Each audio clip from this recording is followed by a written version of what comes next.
Hello everyone, this is xTerminal here, and today I'm going to be showcasing the Prozel Crypter. Firstly, we're going to need to make a stub in Darkcomet.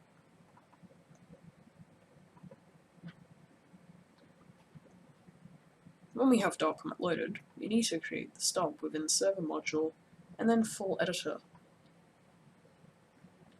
I'm going to call this Crypted, so I can differentiate between my non-encrypted versions and my normal encrypted versions.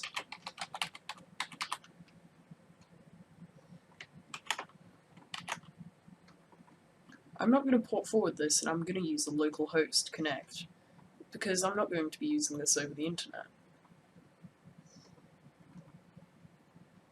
We do not need to use the module startup, as our Crypter has that built in.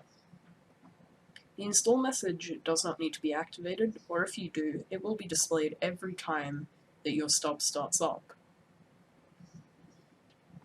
The module shield we do not want to use because all these features are outdated, and some of them will alert the users. Persistence is included with the Crypter. The keylogger does not matter what you do with this, you can have it sent via FTP if you want. But I like to keep the offline keylogger enabled. The host file, I usually don't mess with this, but you can if you want, but when you do mess with this, you are going to need administrative rights. Plugins, add as many plugins as you want, this honestly doesn't matter, but you need to make sure that you load each plugin at server startup.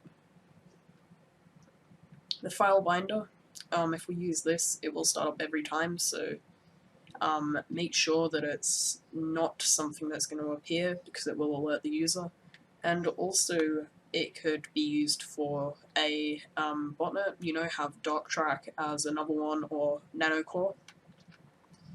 Don't change the icon because the Crypter will handle that. And in the stub finalization, we are going to want to use UPX file compression. I'm going to save the stub in case I want to generate a new one for further encryption, or when a new stub is released to encrypt this. I'm going to save this as unencrypted.